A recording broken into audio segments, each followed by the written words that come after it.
Good evening, everyone. We're so glad that you're here. I personally am thrilled to see so many students here, so thank you for coming. This is our Westmont Downtown Lecture series about conversations that matter. We've had them throughout the year. It's put on by the Westmont Foundation. We've been sponsoring them for 17 years. I'm Denise Fellows. I'm a member of the foundation board. And we really like talking about really very pertinent topics to today. We've really enjoyed having the incredible Westmont faculty to talk to us about things that are, really important in our world today. So we're so grateful that you're all here. So this series is really a gift to our community from the foundation, from the college, from the professors, and we're really so glad that you get to enjoy it. Really hold the date on your calendar for our upcoming President's Breakfast, if you can, March 10th, where we will be having the author Doris Kearns Goodwin speak again for us in March, and she's really incredible. If you've never heard her in person, she is such a dynamic and warm, effusive individual, and just has so much pertinent information to share with us today. Today I'm really happy to be here to introduce Dr. Aaron Sizer. He will introduce our speaker. Dr. Sizer is the Associate Director of the Gady Center Institute of Liberal Arts at Westmont. He earned a PhD in church history and has an MDiv from Princeton Theological Seminary. At Westmont, he's taught courses in history, English, education.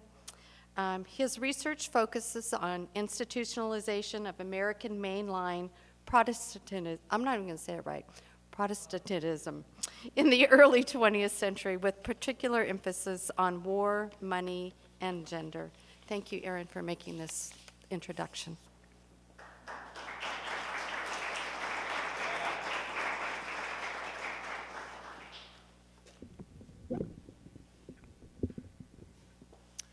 Well, good evening. Nice to see you all here. Thank you for coming out, and thanks to the Westmont Foundation for putting this program together tonight. My family moved to Santa Barbara 9 years ago, and one of my early memories of that time was being on 192 between La Cumbre and San Roque Road, crossing the dramatic bridge that passes over Stevens Park, looking south toward the ocean and realizing maybe for the first time what a watershed was and why I should care about it. To my left was the mountain wilderness. Below me was Arroyo Burro Creek. In the distance was Arroyo Burro Beach. And between here and there was all of Santa Barbara. My house was somewhere in the midst. And I've never since been able to shake the very immediate sense that what goes into the ground at my house gets carried through the watershed to the beach where I play with my daughter. Santa Barbara is an easy place to care about the natural world. Mountains and creeks and oceans form the basis of our life here. And we're privileged at Westmont to have a growing number of faculty who help us care about the natural world in interesting and compelling ways. We also have faculty who help us care in Christian ways, a field of argument that, if we're honest, hasn't been as robust as it could be. Dr. Sandra Richter is among the leading scholars helping to change that. Dr. Richter serves as the Robert H. Gundry Chair in Religious Studies here at Westmont, where she teaches Old Testament. She holds a PhD in Hebrew Bible from Harvard University. Her expertise is in the Israelite law and economy, and how these realities interact in the book of Deuteronomy. She's an accomplished archaeologist and was a celebrated and beloved teacher at Asbury Seminary, Wesley Bible Seminary, and Wheaton College before coming to Westmont. And she is, almost by the way, a much-sought speaker and author. Her new book is Stewards of Eden, What Scripture Says About the Environment and Why It Matters. That's available for purchase tonight in the back if you're interested. In that book, she not only makes the case that Christians should care about the natural world, but weaves a rich account of the ways they might care, the resources they might draw on, the kind of life that the Christian encounter with nature might produce. We briefly flirted with the idea of titling tonight's lecture, Should a Christian Be an Environmentalist? That title was quickly dismissed because it seemed to us the question answered itself. One of the big reasons it does in our campus community is that Sandy's work shows us the way. Please join me in welcoming Sandy Richter.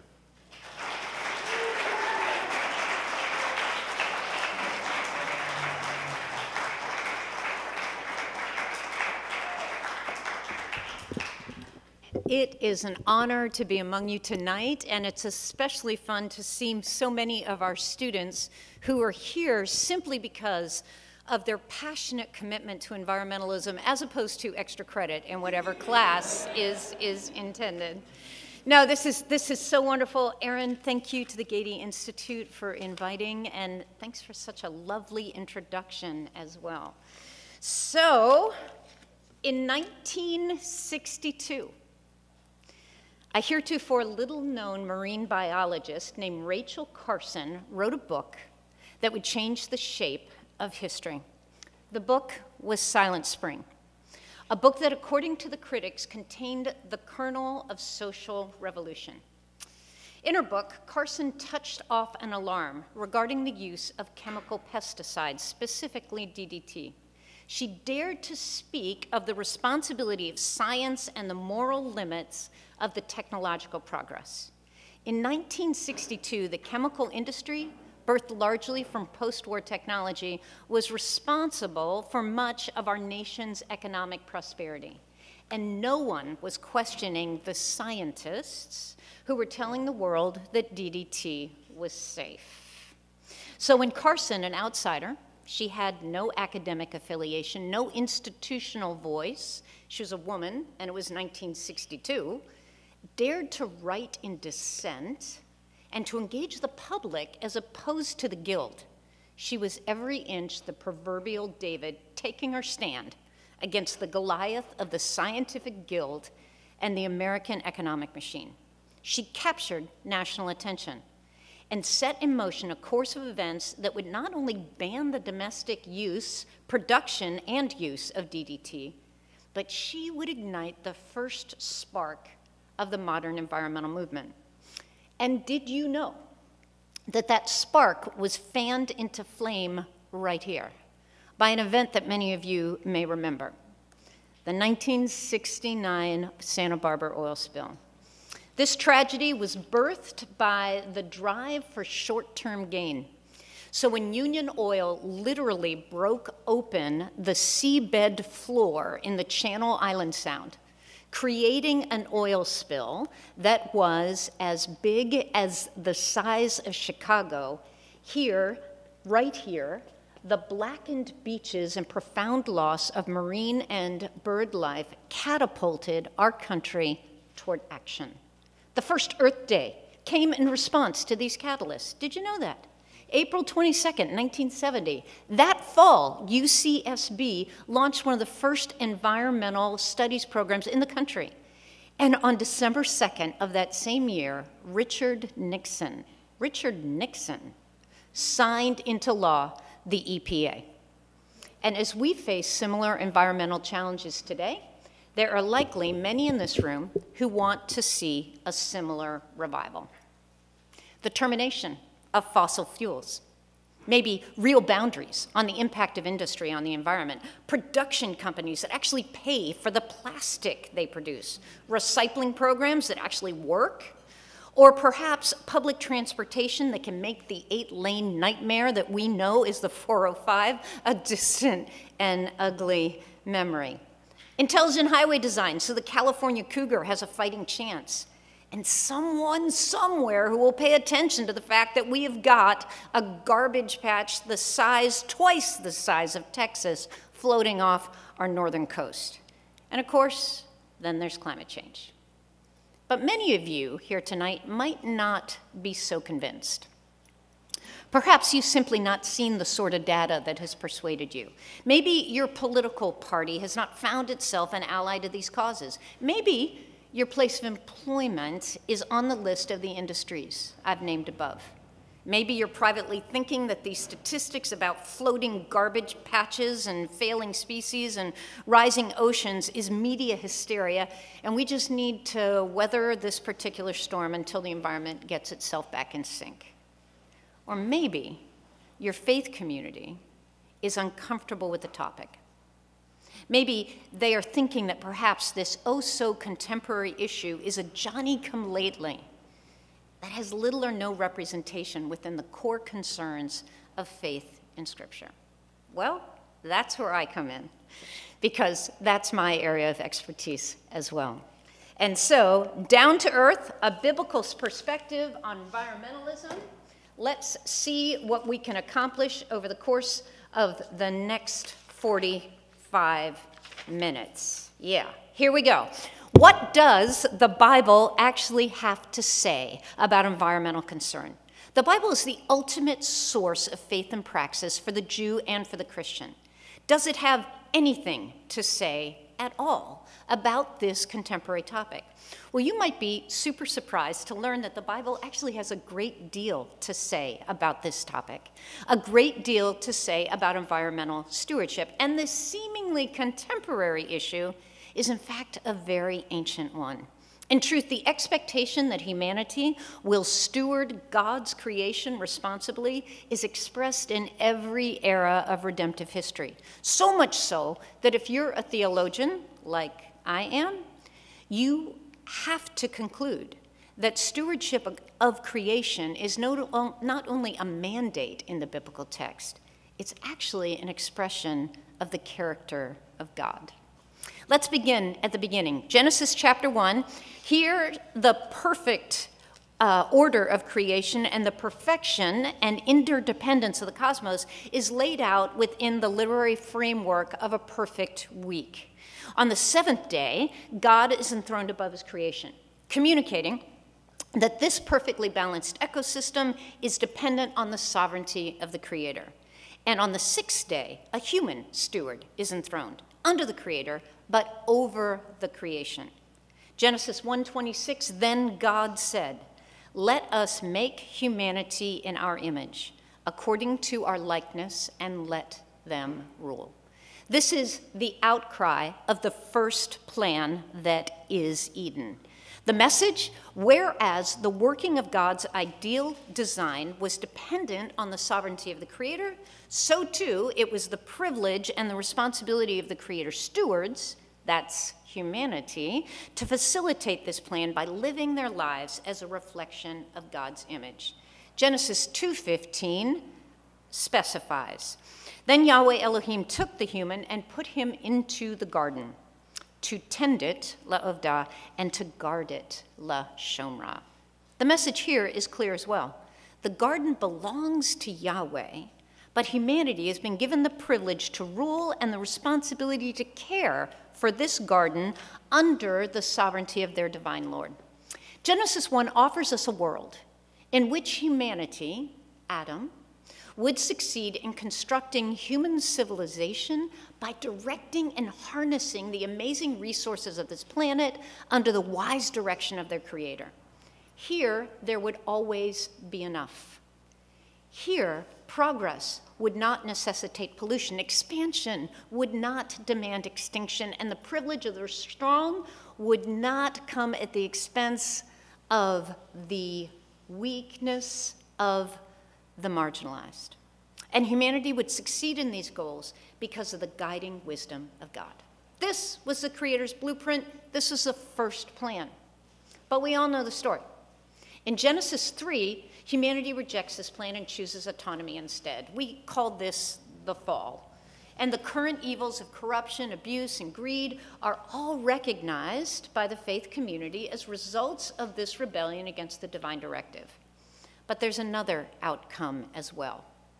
You see, because of their authority within creation, because of their God-given position within that perfect seven-day structure, humanity's choice casts the entire cosmos into disarray. A hokey graphic, but it serves the perfect. Romans 8:20 speaks of how this happened. Because of Adam, Even the creation was subjected to futility, unable to attain the purpose for which it was created. Now, people of faith readily recognize the results of humanity's rebellion in the arena of human relationships, violence, poverty, greed, even unbelief. And we recognize our role as the redeemed community to stand in opposition to these societal norms. Hence, the Christian Children's Fund, the LA Rescue Mission, Catholic Charities, and the Mount Sinai Beth Israel Hospital. But it is often a new thought to ask the community of faith to reflect upon the impact of humanity's rebellion on the garden, to consider how the reality of redemption, conversion, sanctification in our lives as believers should redirect our attitude toward the garden as well. So let's press on and consider Israel, God's second plan. Israel is important because she stands as the first model of God's relationship within a redeemed and landed citizenry in a fallen world. Like Adam, Israel is gifted with land, a good land.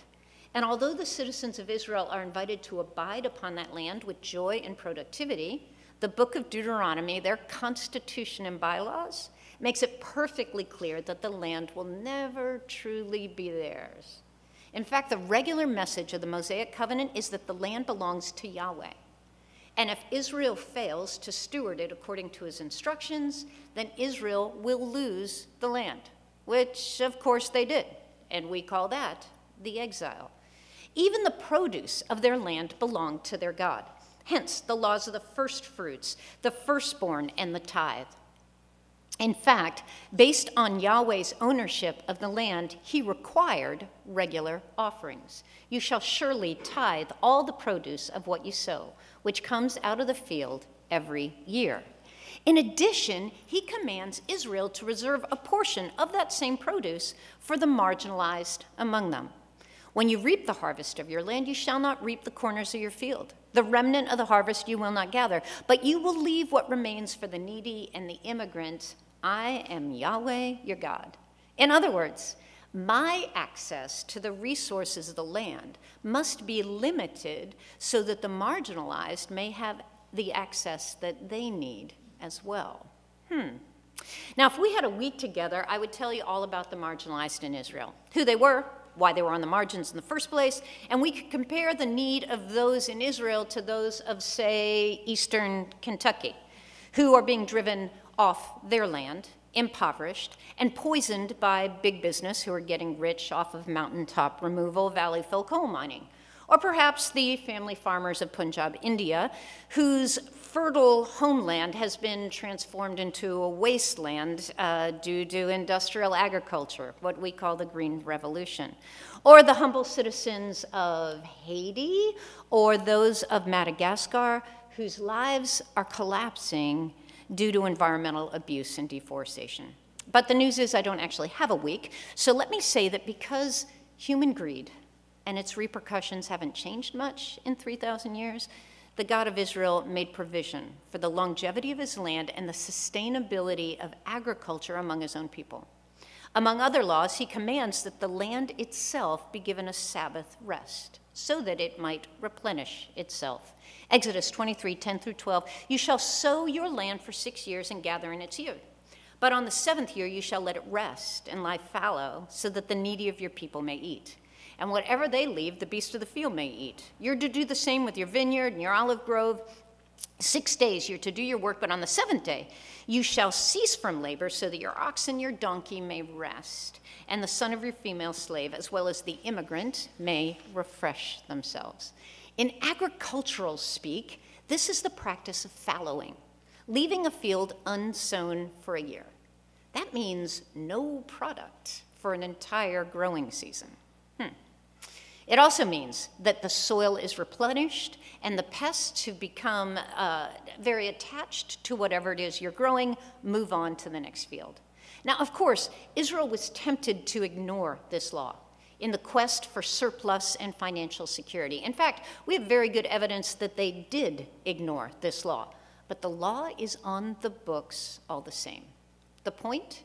In God's government, it was not okay to take from the land everything that a populace could Rather, Israel was commanded to leave enough so that the land could replenish itself. Why? Because I am the Lord, says Yahweh, and the land is mine. Leviticus 25. And I intend that it be as fertile when you leave it as it was when you received it. I have future generations to think about. In Israel, economic security and economic growth were not viable excuses for the abuse of the land or the poor who were dependent on it. Rather, Israel was commanded to honor the resources that God had given her as his property, even when it cut into short-term profits. Contemporary issue? Ancient issue. Now, this idea of limited productivity and limited consumption, which is built into the Sabbath ordinance of Israel, is, dare I say, a very un-American ideal. Now, I'm very proud and very grateful to be an American, and I have the Protestant work ethic tattooed on my forehead, but face it, folks, we come from a society whose norm is a capitalism and a consumerism that has no boundaries.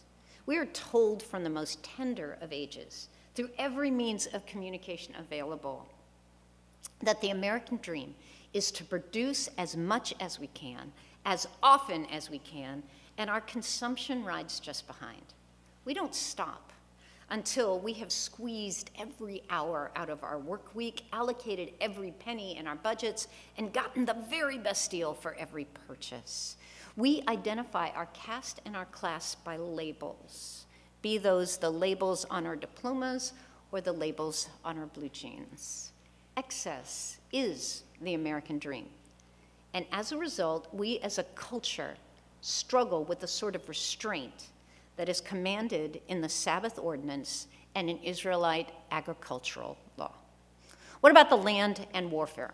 Well, surely if there was ever an appropriate time to compromise, sacrifice the long-term fecundity of the land for short-term gain, well, that would be in the crisis of war, right?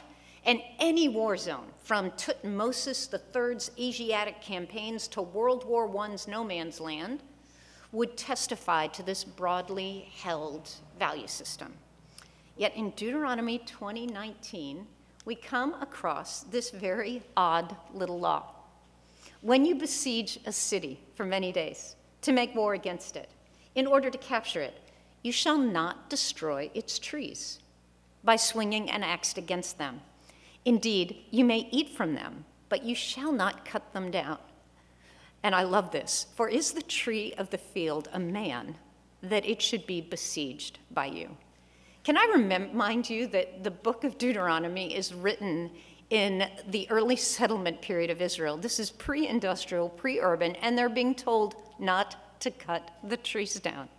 There's a long tradition of commentary on this verse, all of which recognizes the biblical author's effort for whatever motivation to reduce the collateral damage inflicted by siege warfare. The potential of that damage is illustrated by the long list of native fruit and nut-bearing trees in ancient Israel, and the significant role that these trees played in the Israelite economy and diet.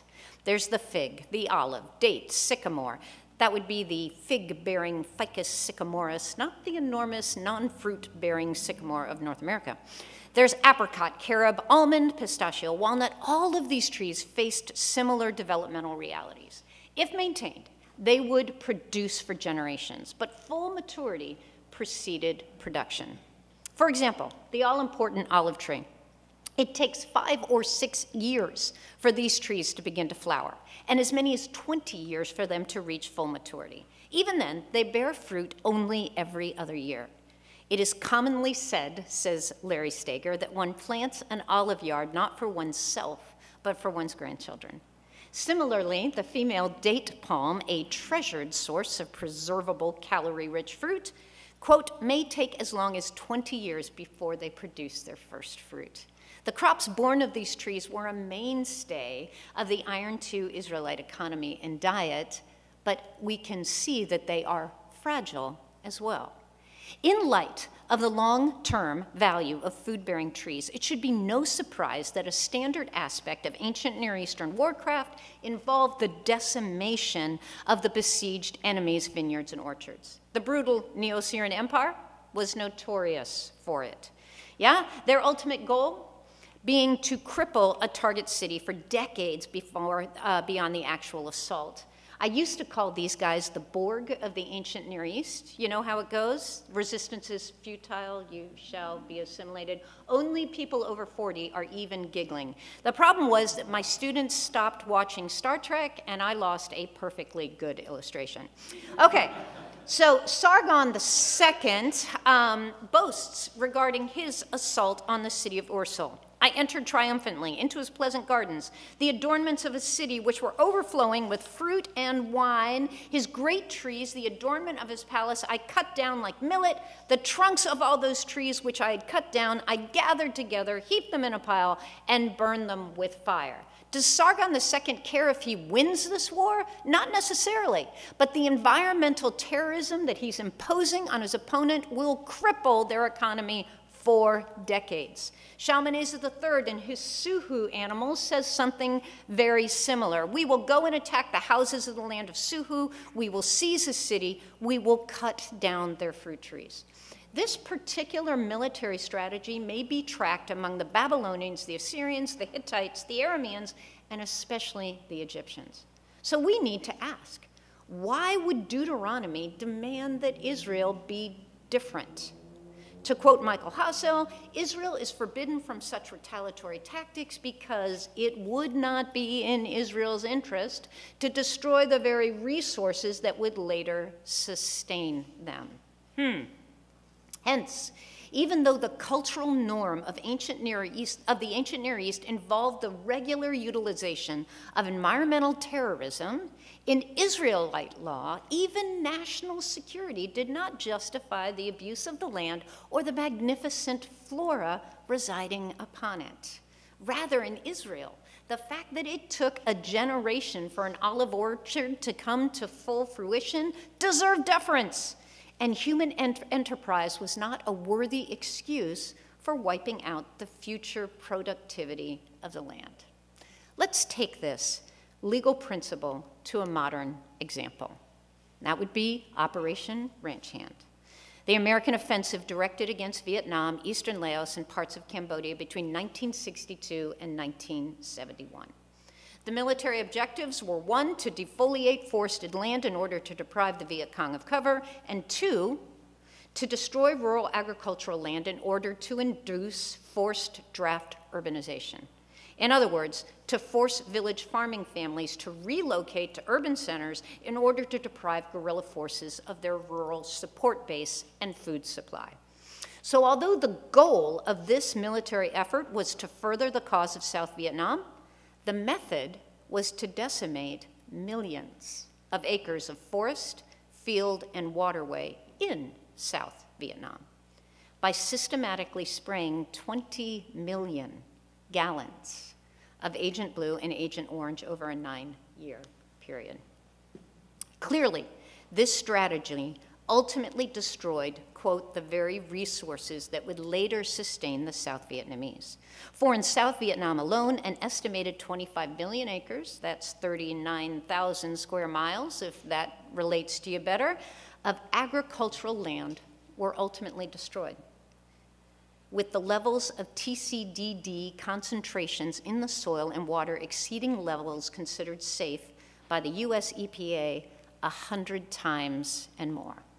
Overall, more than 20% of South Vietnam's forests were sprayed at least once over a 9-year period.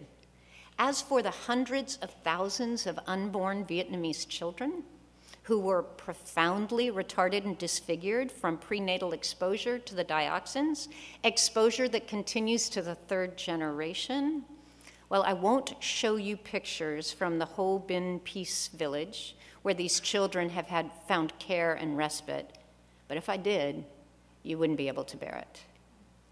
Then there are the presumptive diseases that the United States Department of Veterans Affairs now recognizes as a result of exposure to these toxic herbicides. Parkinson's, heart disease, cancers of the lung, larynx, and trachea. Look at that young man, perfect in his 20-year-old youth, who will wind up being the subject of these diseases. Prostate cancer, diseases that have crippled the lives and earning capacities of tens of thousands of US veterans. In addition to the immeasurable emotional and psychological pain, billions have been paid out in retroactive benefits. And as for the ongoing hotspots in South Vietnam, areas so contaminated with the residue of these lethal toxins that they continue to create crippling health effects, we are still committing millions to the now 50-year-old cleanup. Unequivocally, Operation Ranch Hand was ultimately self-destructive for ally and enemy alike. So we return to the wisdom of Deuteronomy, whether for the sake of heightened agricultural productivity or even for national defense. The abuse of the land was forbidden in this ancient law code. Israel was commanded to set their sights on the long-term fecundity of the land, not the short-term cry of the urgent. Okay, what about the creatures who Yahweh entrusted to humanity? In the elegant verse of Psalm 104, we learn that God rejoices in the beauty and balance of his creation, and that he has designed this created order so that his wild creatures will have the food and water and habitat that they need to flourish. He is the one who sends forth the springs into the wadis. Between the mountains they flow, giving drink to each of his wild creatures.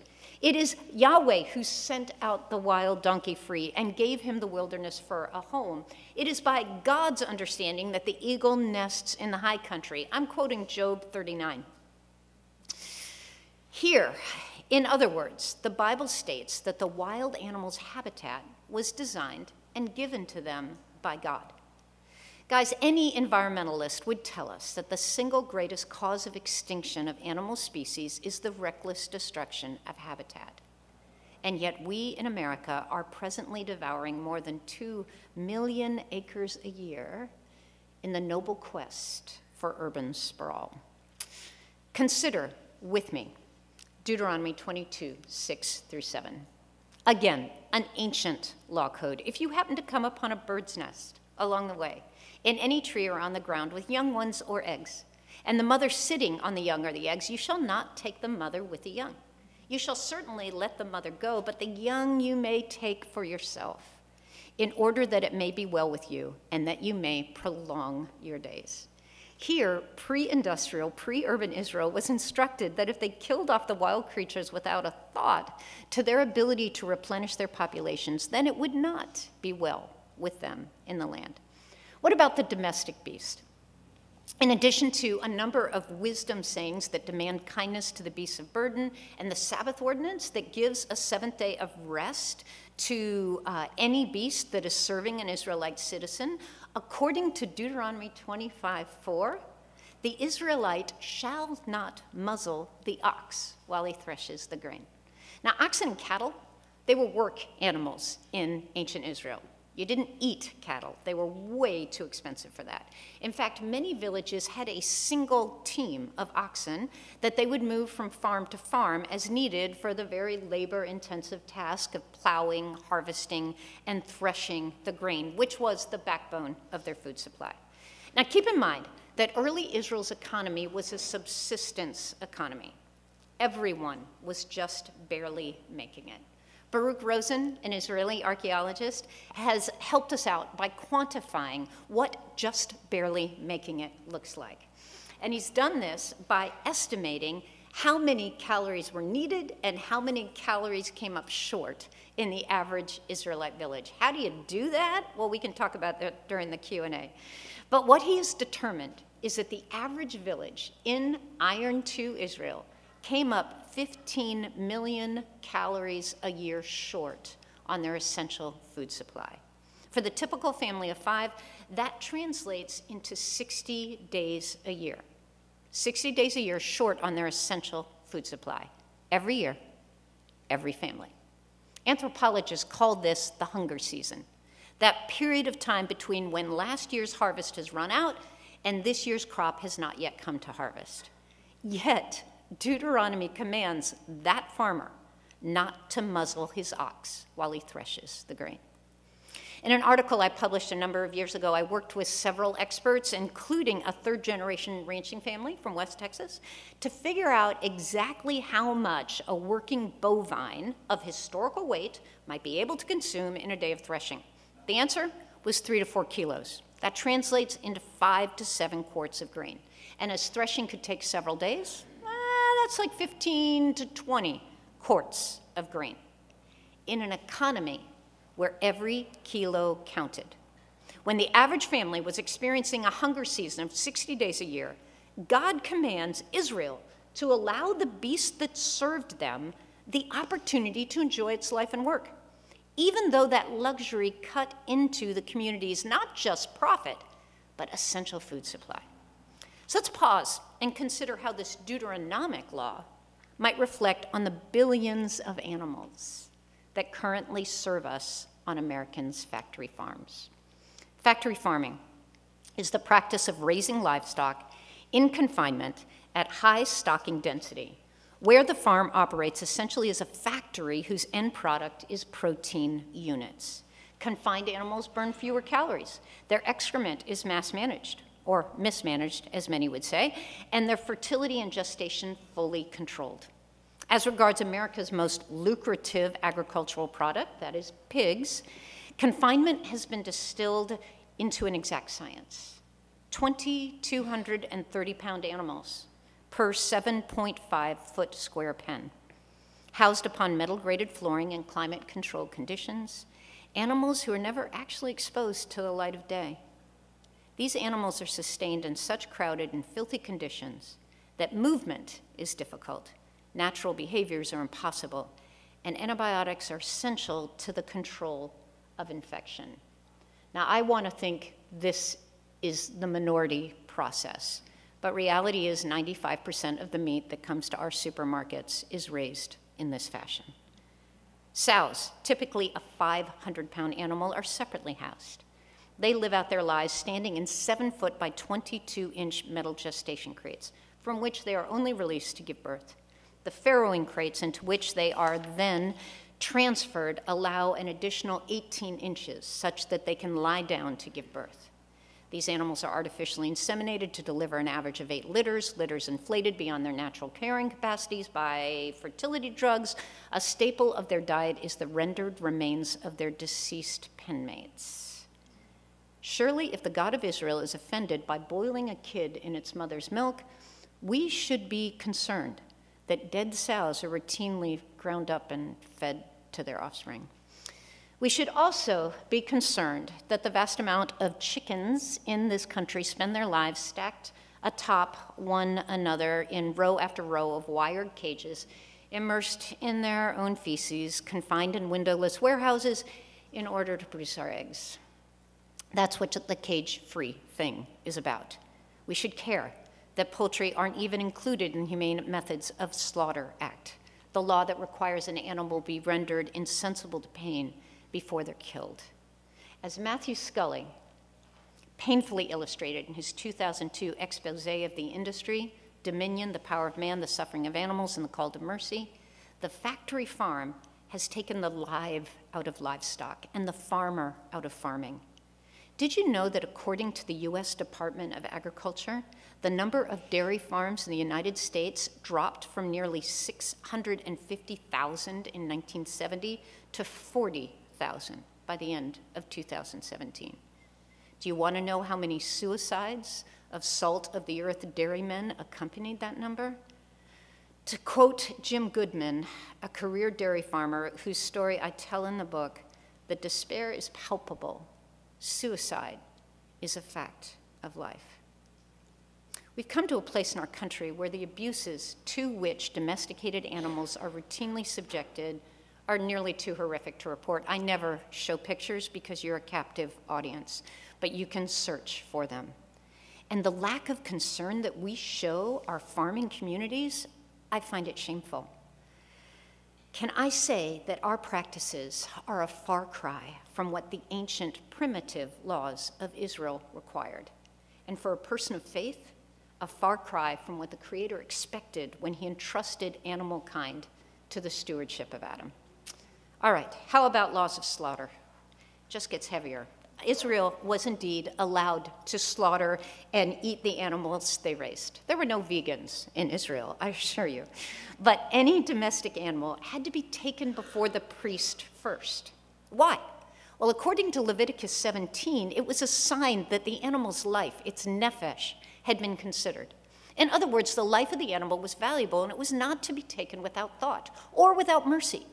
The method of slaughter, detailed in the Talmud, according to Jacob Milgram, quote, demonstrates the perfection of a slaughtering technique whose purpose is to render the animal immediately unconscious with a minimum of suffering.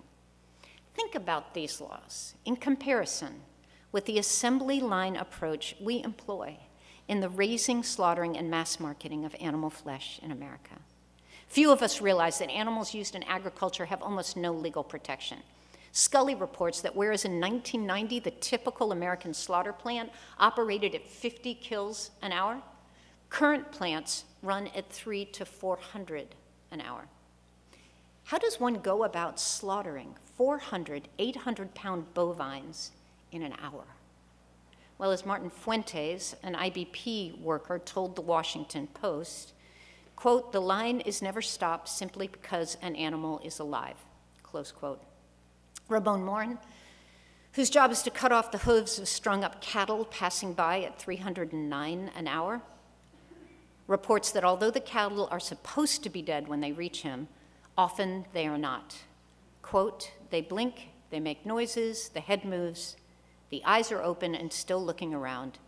They die piece by piece, close quote. In contrast, at every juncture, Israel was constrained to consider the life of the animal that served them and whom they consumed, even though such considerations were costly.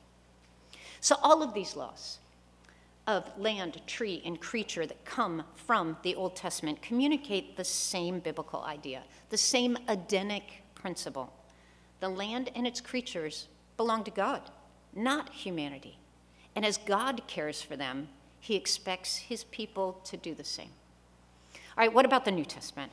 Well, there are those who would argue that there is no environmental concern to be found in the New Testament, or worse, that the New Testament is actually opposed to the distraction of environmental stewardship. Some theologians would blame this state of affairs on an early Christian heresy known as Gnosticism, a false doctrine that taught that matter and therefore creation was evil, and one could be liberated from this evil by repudiating the material world and investing only in the spiritual realm. One thinks of the old adage, so heavenly minded that one is no earthly good. While others would attribute this posture to another belief, and that is that the world is all going to burn anyway, so why bother to preserve it? You've probably heard this. Doesn't 2 Peter 3:10 say, the heavens will pass away with a roar and the elements will be destroyed with intense heat, and the earth and its works will be burned up?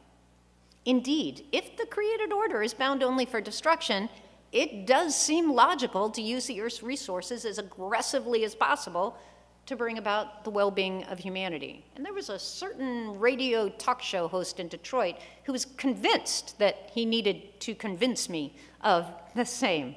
Well, for those familiar, this belief was the seedbed of Lynn White's famous critique back in 1967, when he characterized Christianity as the most, quote, anthropocentric religion the world has seen, bearing a huge burden of guilt for the philosophical and ethical framework that has fueled the modern technological exploitation of nature, close quote. Well, if it were true that the Bible teaches that the created order is bound only for destruction, well then, yeah, we got a problem. But it doesn't. Rather, when the New Testament speaks of the end of the age with images of heavenly disruptions and fire, it's borrowing its vocabulary from the Old Testament. And in the Old Testament, these images communicate judgment, not annihilation. The technical term for the event at hand is the Yom Yahweh, the day when God shows up to judge us, not the earth, for our crimes against his kingdom. What happens into the earth in that moment? Well, according to New Testament scholar Colin Gunton, we are looking for transformation within continuity, not annihilation. The idea is better explained in Romans 8, verses 19 through 21. I love this passage. For the creation waits with eager longing for the revealing of the sons of God. For the creation was subjected to futility, i.e. frustrated, not of its own will, but because of him who subjected it, in hope that the creation itself also will be set free from its bondage to decay into the freedom of the glory of the children of God. All right, if you've never heard this passage before, what is the revealing of the sons of God? Well, according to the Bible, this is God's ultimate objective, the resurrection of fallen humanity to life eternal, and the world that was Eden finally restored. Think of my hokey slide all glued back together again. And as you read here, it is not only humanity who is anxiously awaiting that day. All creation is awaiting that day. Why? Because with the return of Jesus Christ, creation itself will be restored. That is the promise of the New Testament, delivered from the frustration and corruption of the first Adam's rebellion. That's us. It is at this point that the curse resulting from humanity's rebellion is lifted, the cosmos liberated, and the earth healed from the effects of humanity's sin. In other words, the new heaven and the new earth of Revelation chapter 21 is in fact this very earth, healed of its scars and washed clean of its diseases, just like the resurrected children of Adam. Folks, according to the Bible, this planet and its creatures are not simply disposable. So in sum, the Bible teaches us from Genesis to Revelation that the Creator delights in this earth and its creature, and that he's commissioned humanity as the steward of his property. In other words, this earth and its creatures are not ours, according to biblical theology. They are his. Humanity's God-ordained task in the creation narratives was to care for his garden. Our rebellious race has chosen instead to use its superior gifts to exploit and abuse. In our greed, we have taken what we wanted with no concern, often no thought, as to what the consequences of our behavior might be. And the results, they're all around us. At this point, the statistics are staggering. Countless waterways poisoned, tens of thousands of species lost, millions of acres decimated, 27,000 barrels of DDT dumped off the Palos Verdes coast, causing an unprecedented explosion of cancer among our dolphin and sea lion population. How about the 2022 UN emissions gap report showing that there's no way we're going to control our carbon emissions and therefore control global warming? Scripture teaches us that humanity was created to serve and to protect. History teaches us that humanity has instead ravaged the garden. So let's bring this to a close. Does the Bible address humanity's responsibility to steward the earth and its resources responsibly with the well-being of the next generation in mind? Absolutely. Do we as a society have a problem regarding environmental stewardship? Yeah, we do. Is our next generation at risk as a result? Yeah. So how are we going to fix this? Well, when Rachel Carson published Silent Spring, she dared to speak truth to power, and she called for moral limits on the technological process, and the world responded. When the Santa Barbara oil spill ravaged our coast in 1969, this community responded, dropping what they were doing to strap on waiters and file legal briefs, getting their hands dirty in an effort to rescue this precious corner of the planet from irresponsible industry. In both cases, people started to think about how they might reorient their own lives so that the long-term health of this community and this planet might outweigh personal comfort and economic expediency. People started asking how they might balance their desires for convenience and cheap energy with the moral obligation of preserving this planet for the next generation. This community did the hard thing in order to do the right thing. My question is, will this generation of Santa Barbarans do the same?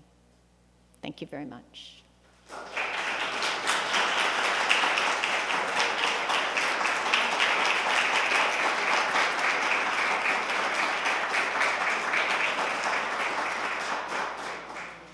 All right, folks, let's open this up to some Q&A. Whenever I go through this data, I am overwhelmed at how heavy it is.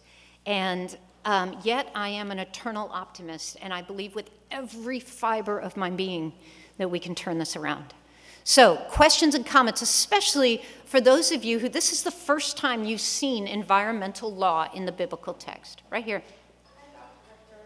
So, I become extremely biased. I have always been under the assumption that factory farming is a response to urban sprawl, population growth, and resource depletion.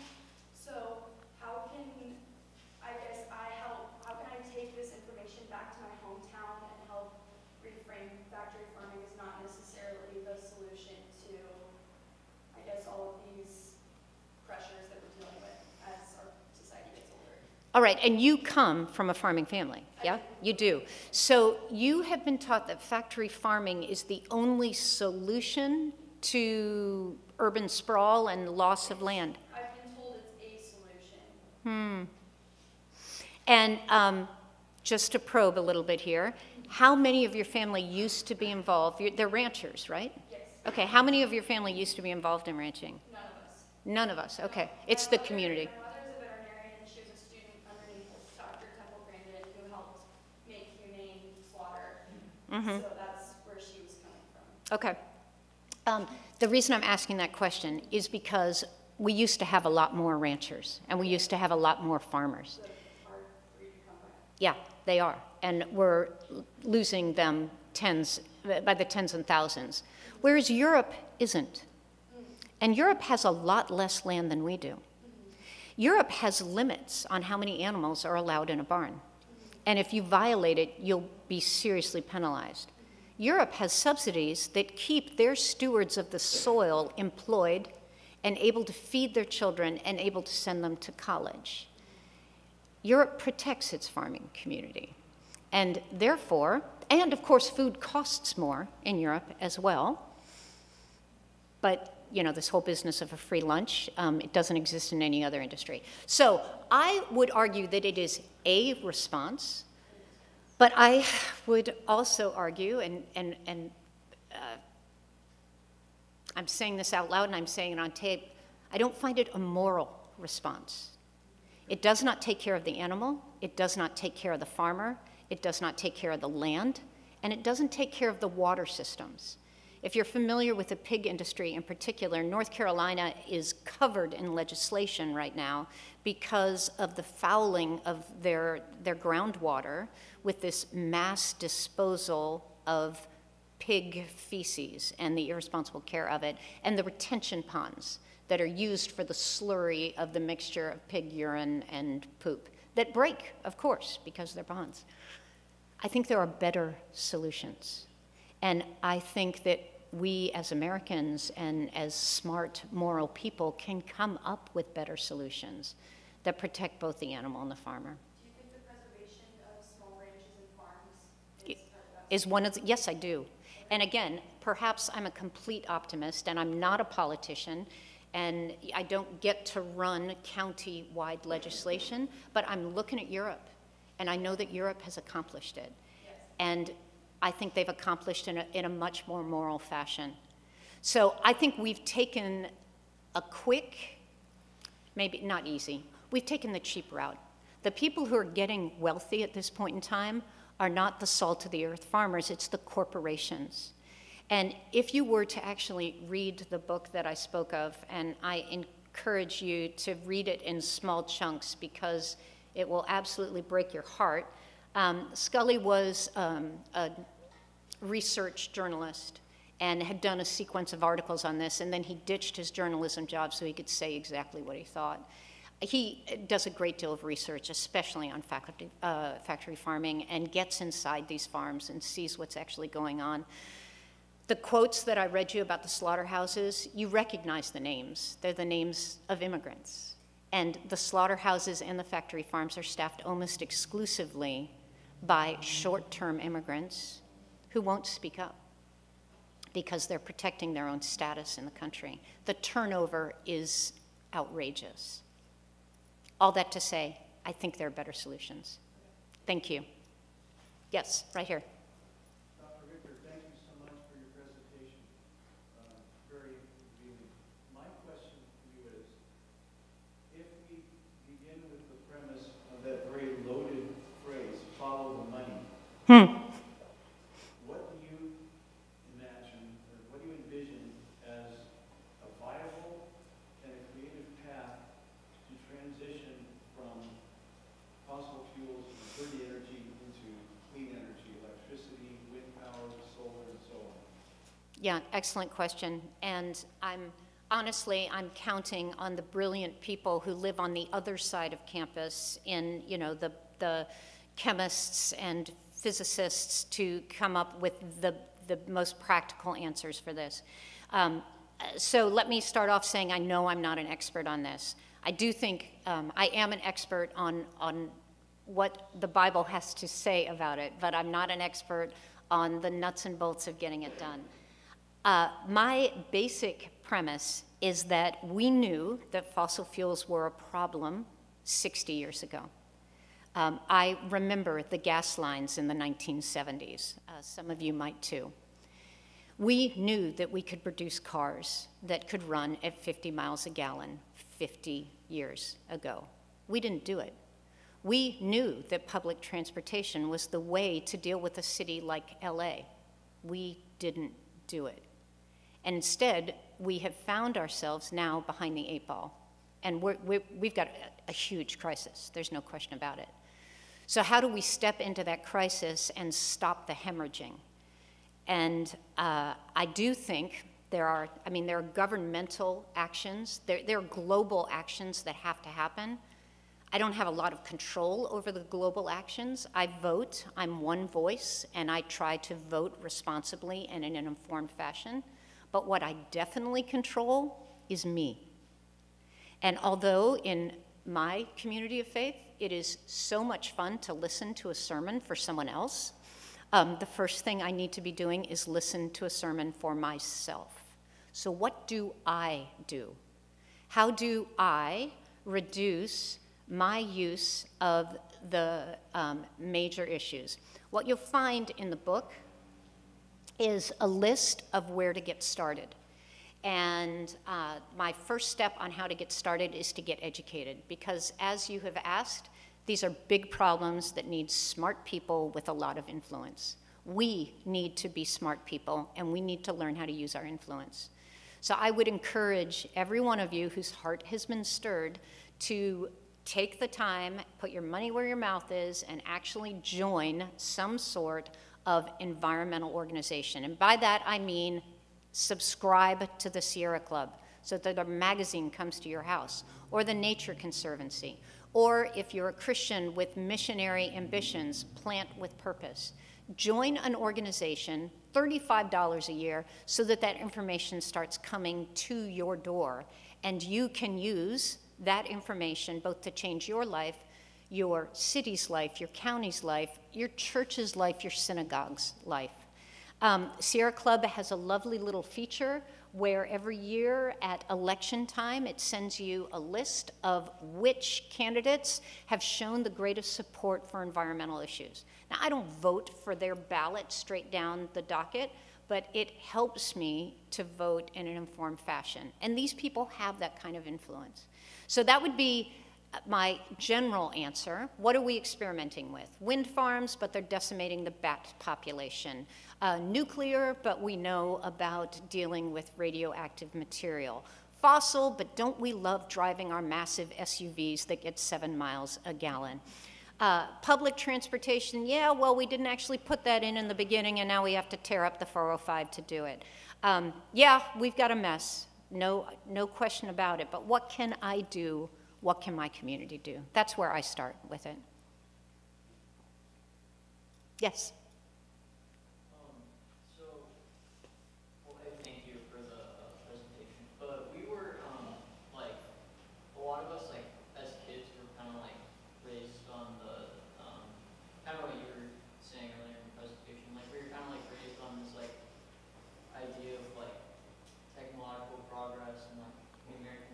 Mm-hmm. having like a car and a washing machine and all that stuff.